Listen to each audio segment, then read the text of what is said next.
This case is one of those PLLs that I don't get as often as others, but this is where I have obviously all of the first two layers done, and I have the yellow all facing up on top, and I'm looking for these corners, and normally I have two that are solved, which I'll put at the back, and two then that just need to be swapped.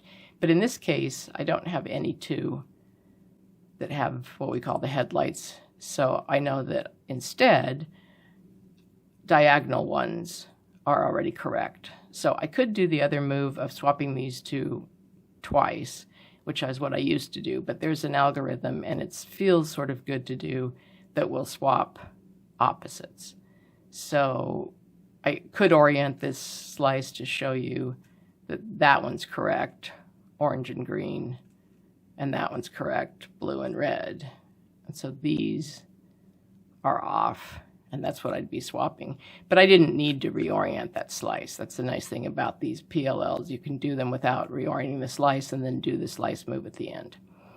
So the moves are this: R to me, U, L away, U2, R away, U prime, L toward me, and then repeat that.